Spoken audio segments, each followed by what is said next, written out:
asalaamaaleykum dal leen ak jàmm xibaaru tàggat yaram yi fii ci Rewmi Sport alxamis le 9 juillet 2026 ñëw ci xibaaru tàggat yaram yi bu fekkee ne abonné go ñoo ngi ñaan nga daal di abonné partagé lii di vidéo bi activé cloche de notification bi loolu mooy waral bépp vidéo bu ñu dugal ngeen daal di bokk ci njëkk gis fii ci Rewmi Sport bu leen di fàtte gaañ di m vidéo bi yow mën a c'est gratuite et mën ngeen ko def en même temps di seetaan vidéo bi.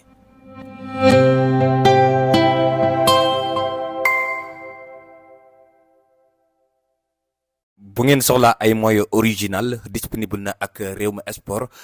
tous les moyens donc disponible bépp taille bu ngeen bëgg XL double XL M L S donc tous les tailles disponible prix en gros et prix détail donc lépp disponible ak Rewmi Sport les moyens donc de l'équipe nationale naka noonu tamit lii di moyens yi ngeen soxla pour club yi saison 2026 2027 yëpp mën ngeen a def seen commande ak seen YouTube bi di Rewmi Sport donc ñu jaay leen ay moyens gars yu baax mën ngeen ñu contacter donc ak 78 295 15 51 78 295 15 51 fépp fu ngeen nekk donc ci Sénégal mën nañ leen a livrer donc seen i moyens incha allah donc gars ñi am leen confiance ci Rewmi Sport ak moyens yu original yu am qualité te yomb.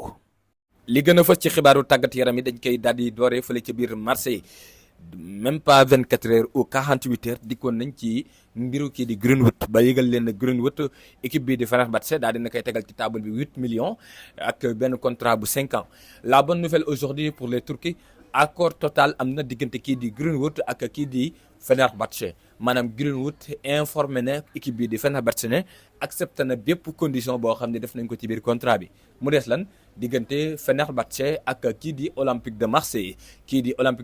ak Fenerbahçe ñu ngi waxtaan jamono ji li ñu jotagoon ci ay information diggante France ak Turquie mooy que transfert bi dina am diggante 40 millions jàpp ba 45 millions d'euros en tout cas li wër ba wër à 90 voire même à 95% kii di Greenwood dina quitté ci club boobu nga xam ne moom mooy Olympique de Marseille dem ci club bale di Fenerbahçe waxoon nañu leen ne Rome moo ci nekkoon mais comme que Rome dañoo décidé daal di garder kii di Paulo Dybala léegi nag mënatuñoo recruter kii di Greenwood c'est pourquoi donc Greenwood préféré dem Fenerbahçe que rester foofu ci Olympique de Marseille. bu nu bàyyi ko ci kii di Greenwood noonu la ñuy daal di wéy toujours daal di génn ca championnat bu France dem ca championnat bu Italie wax ci kii di dossier bu Emiliano Martinez actuellement di góolu ak quart de finale ci équipe nationale coupe Argentine Emiliano Martinez daal di nay informé équipe bi di Aston Villa de li mu jël ndogal comme daal di rejoindre club bi di Juventus du terrain lu jëm ci wàllu accord personnel problème du ci am ndaxte équipe bi di Juve dina daal di proposer un contrat donc boo xam ne bu respectable la Emiliano Martinez boo ko defee Emiliano mën a ñëw ci ñoom la problème kay mooy Juve li mu bëgg a teg ci table bi pour recruter kii di Emiliano Martinez moom moo yéenewul maanaam parce que équipe bii de Aston Villa pour ñoom kii di Emiliano Martinez malgré mag la waaye bokk na ci meilleur gardien du monde yi et voire même dañ ko considérer comme le meilleur gardien du monde et pour Aston Villa meilleur gardien du monde mënu kaa jaayee 8 millions te équipe bi di Juve 8 millions la pare pour teg ko ci table bi Aston Villa nee na ko loolu c'est impossible 8 millions mënuñu ko jaayee kii di Emiliano Martinez kon les négociations donc ñi ngi continuer entre les deux parties diggante kii di Aston Villa et la Juventus du terrain parce que Aston Villa tamit bu fekkee ne pexe dem na ba ñàkk moom pare na pour garder kii di Emiliano Martinez parce que ñoom Emiliano Martinez dérangé wu leen nekkul un joueur transférable donc ci seen équipe c'est juste que xam nañu ne c'est quelque chose de raisonnable de laisser Emiliano Martinez après li mu gagné ak ñoom yëpp après donc li mu fa toog durant donc ces dernières années te mënoon na am donc club bu mag ci boo xam ne seeni ci lay daal di dem pour vous rappeler selon Fabrizio Romano Vicario du côté de Tottenham donc moom mooy le plan B si donc Emiliano Martinez demul Juve donc mën nañu activer le plan B mooy kii di Vicario. après donc bu ñu jógee ci club boobu di Juve dañuy continuer toujours ci football italien wax ci dossier boo xam ne dikkoon nañ ci mais club ba mu dem bokkut ak club ya ñu dikkoon muy le dossier de kii di Atta nekk milieu de terrain français nekk ci club boobu noonu di Udinese yéen a ngi fàttali ko ay bis ci ginnaaw dikkoon nañ fii ne leen Newcastle United moo ngi ci équipe bi nga xam ne moom mooy Aston Villa moo ngi si jàppale ne donc Atta moom noonu trouvé na accord total ak équipe bii di waa Fiorentina gaañu Fiorentina dafa mel na xaw na tàng ci mercato bi en tout cas c'est normal parce que recruté nañ le meilleur directeur sportif italien ba noppi aussi rëcci maanaam daal ñooñu nga xam ne dañoo waroon a faatu far yàlla dogal donc ñu fexe ba ñu continuer seen dund ñoom ci la daal di bokk ñoom équipe bii di waa Fiorentina daaw mënoon nañoo wàcc deuxième division c'est pourquoi donc li leen daloon daaw lañ bañ mu dalaat leen ren c'est pourquoi pare nañ pour renforcer seen équipe bi recruter nañ ko ci benn somme bu toll ci 20 à 25 millions d'euros moom kii di Atta recrue donc bu cher pour équipe bi di Fiorentina. ginnaaw donc Fiorentina on va continuer toujours ci wàllu mercato bi mais cette fois-ci dañuy daal di dem fële nga xamante si nii moom mooy ca Inter de Milan toujours donc ci championnat bu Italie wax ci kii di Halali la kii di Hanan Halali c'est un piston yaakaar naa ne tey jii rek ci sunu dernière vidéo bi ñi ngi wax naan leen équipe bii di Inter jënd na ñetti joueurs Stankovic Manuel Akanji ak Profedel ñu ne leen des na ay recrutement ci côté Inter de Milan parce que Inter amagut le remplaçant de kii de Dumfries jàppale na le remplaçant de Dumfries am nañ ko maintenant c'est officiel moom mooy kii di Halali nekk donc latéral bu nekkoon ci club bële di Union Guelwaase su ma juumul Union Guelwaase c'est le club de notre cher Seynou Niang le champion d'Afrique donc ñu ngi ko jëndee lu cher 30 millions d'euros lañ ci teg ci table bi 32 millions d'euros même voire boo boolee donc bonus bi ak lépp donc day doon vente bi gën a cher ci histoire équipe boobu noonu di Guelwaase musul jaay donc ab joueur lu toll ci 30 à 32 millions d'euros donc signé nañ ko ba xeex nañ bataille la woon bu metti diggante Napoli ak bii di Inter de Milan pour le latéral israélien donc de 21 ans donc doomu Israël donc ci seen réew mi dëgg la bëgguñu jàmm di ci ëpp ci ñoom mais nag bu ñu demoon ba doon benn pays bu stable donc sur le côté politique dinañ doon donc réew yi gën a mën a dàq football ci àdduna bi parce que ay talent kese ñoo fay jógee fi ñu toll nii la daloon Norvège mën na leen a dal malheureusement stabilité bi nekk Norvège nekku fa parce que Norvège yàggul ci dara 3 ans 4 ans ci ginnaaw boobu la ñëpp waxoon ne Norvège ci kanam avec Haaland avec Odegaard avec donc ñoom kii di Antonio Nusa donc Norvège dina définir une grande équipe parce que booy yi buñ màggee dañuy am dara regardez tey jii ni Norvège mi ngi ci quart de finale Ligue de Coupe du Monde donc ñoom ñii la ñu waxoon ci Norvège en 2021 peut-être ñoom loolu la ñu am en 2026 mais malheureusement club yu bëri duñ nangoo def comme équipe bii di Inter recruter ab doomu Israël fi ñu toll nii boo demee ci académie Barcelone ba am na benn doomu Israël bu fi nekk c'est un milieu de terrain très talentueux mais actuellement ni ko gars yi war a favoriser ou valoriser wuñ ko parce que koo xam Espagne xam donc ni ñu mënee di jàppale yeneen réew yi nga xam ne dañuy xeex contre kii di Israël donc ñoom buñ bàyyi woon seen jeex jàmm gi ñu nekk dinañ prouver quelque chose donc au niveau sportif rawatina donc ci sport bii di football. ginnaaw nag bu nu bàyyi ko ci équipe nationale équipe yooyu nga xam ne ñoom ñoo féete ca Italie non dañuy continuer Italie toujours wax ci kii di Omerim donc kontaan na ci signé gi mu signé ci club boobu di Milan nee na Milan déjà dafa tombé amoureux rapidement ci ñoom xol bi dafa sedd ci signé gi mu signé ci club boobu noonu di AC Milan léegi nag yéen a ngi fàttali ko ay weer ci ginnaaw fii lañ dëkk ne leen Christian Pulisic Milan proposé na ko pour que mu signé mais moom dana du signé fii ak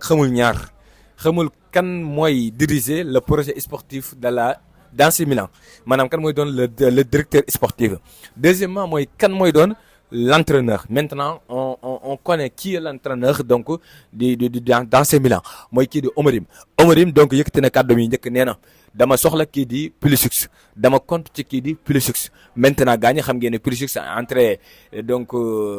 éliminé nañ leen donc ci li jëm ci wàllu coupe du monde bi contre kii di Belgique bi éliminé le Sénégal maintenant est-ce que Pulisic dina ubbi maintenant ay buntam pour renouveler contrat am pour rester ci club boobu di Milan parce que xam nañu ne la saison passée mën na seen wax ne donc moom mooy le joueur le plus important le joueur le plus prolifique donc ci attaque équipe bi di Milan perte kooku day doon donc coup dur donc le coach d'AC Milan rapidement ñee na donc dafa soxla kii di Christian Pulisic donc ci équipe am la saison prochaine. bu nu bàyyi ko ci kii di Christian Pulisic dañuy daante continuer toujours ci wàllu mercato bi cette fois-ci on va parler de Riyad aussi beneen dossier la boo xam ne di ko nañ ci ay weer ci ginnaaw mooy latéral yi ñu doon présenté te Bayern na bëgg leen ñu boole woon ci Riyad nekk latéral droite bi nekk ci club boobu noonu di équipe bi di Feyenoord jàppale na club anglais bi ñuy tuddee Nottingham Forest daal di nañ ciy dugg si ak doole def seen première proposition ci kii di Riyad toll ci 17 millions d'euros proposition rapidement rejetée par équipe bi di Feyenoord nee na soxlawul 17 millions ci kii di Riyad déjà dañ ko bëgg a garder parce que xam ne buñ ko garder boo fa defaatee beneen saison mu gën a toj gars yi dinañ gën a fay ci moom lu gën a ëpp 17 millions d'euros mais équipe bi di Nottingham Forest nee na ko loolu du ci dal dañuy soxla donc joueur bi rapidement kon équipe bi di Nottingham Forest teg na ci table bi 17 millions ak bonus boo xam ne dina dem ba 20 millions mais proposition rejetée par équipe bi di Feyenoord. ginnaaw donc équipe boobu di Feyenoord maintenant on va parler sur certains dossiers comme le dossier de Garnacho bu ñu sukkandikoo ci rumeur yi ku si demee ne Fabrizio Romano nee na xaar leen fan yi ñu jëm Garnacho quitté ci club boobu noonu di Chelsea en tout cas taxawaayam ci Chelsea actuellement nekkut lu jekk na mu ko bëggee woon ba muy jógee United di dem ci équipe boobu nga xam ne moom mooy Chelsea moom kii di Garnacho jàppoon na ne enfin foofu la mën a toje après Atlético après United mais selon Fabrizio Romano dans les jours à venir attendez-vous gis ki nga xam ne moom la ñu tuddee Garnacho nar a quitté ci club boobu noonu di Chelsea FC. di ñaan nag bu fekkee ne abonné ko ci chaîne bi nga daal di abonné ci chaîne bi partagé lii di vidéo bi activé lii di cloche de notification bi on va parler donc de quelques dossiers toujours en Angleterre comme le dossier de Bruno Guimaraes. Arsenal pare nañ pour attaquer le dossier après donc ba Bruno Guimaraes daal di informé démb Newcastle United son souhait tam moom mooy dem ci club boobu noonu di Arsenal équipe bi di Arsenal pare na maintenant pour daal di engagé dossier bi équipe bi di waa ki nga xamante si nii moom mooy Newcastle toog tamit di xaar parce que bon ñaari journaliste yu mag dañoo bokkul gisin ci dossier bi parce que ñun naa ñëpp dëggal nañu ne Arsenal mi ngi ci dossier bi ñun naa ñëpp dëggal nañu ne Newcastle xam na ne Arsenal mi ngi ci dossier bi ñun naa ñëpp tamit dëggal nañu ne équipe bii di Newcastle informé nañu leen ne Bruno Guimaraes dafa bëgg a dem Arsenal mais li ñu dëppoowul mooy Fabrizio Romano dafa wax ne équipe bii di waa Arsenal def na proposition bu toll ci 55 millions de livres sterling ça veut dire que kon proposition am na David Ornstein le journaliste le plus fiable en Angleterre wax ne ki nga xam ne moom la ñu tuddee Arsenal ak kii di Newcastle amuñu négociation donc deux informations très différentes et deux journalistes très fiables et maintenant on va voir donc mais ce qui est sûr mooy Arsenal donc dinañu def lu ñu mën avant que donc ñuy génn mois de juillet bi ñu trouver accord ak ki nga xamante si mooy Newcastle United donc pour recruter ko moom donc le milieu de terrain ak des Gunners le milieu de terrain donc des Magpies nekkagul donc milieu de terrain Gunners bu Arsenal mais Magpies toujours donc du côté de Newcastle United. gaañ pour jeexal information yi fële ca biir Barcelone bu ñu sukkandikoo ci journal bi di Sport l'attaque kii di Barcelone di recruter Gordon Barcelone amoon na opportunité pour recruter Yann Diomandé prix ak prix Gordon su réewul parce que Gordon bu coûté 80 millions au total Yann Diomandé 100 millions peut-être que du ko passé donc 20 millions de différence moom mooy am ci diggante bi. mais bu ñu sukkandikoo ci Sport kii di coach bu Barcelone bi di kii di Hans Flick moom moo jël am suwaaw recruter ki nga xam ne suñu tuddee kii di Gordon kii di Yann Diomandé maanaam Gordon moom ko gënal kii di Yann Diomandé bu ñu sukkandikoo ci journal bi di Sport. et pour vous rappeler Gordon bu ñu sukkandikoo donc ci yeneen information comme l'équipe accord total am na diggante Gordon ak diggante Yann Diomandé ak kii bii di Paris pour un contrat de 5 ans et Paris donc bientôt dinañu jéem a def seen première proposition ci ki nga xam ne moom la ñuy tuddee RB Leipzig. Neymar mën naa am mu daal di bàyyi football définitivement en tout cas lenn ci ay projet Neymar loolu la ñu daal di xamle ak journal yi ñu jëlee fële ci Argentine ak ci Brésil ñoo nga xamal ne Neymar depuis que donc ñu daal di éliminer Brésil Neymar ak ñegeñaaleem donc dañu daal di déconnecté wu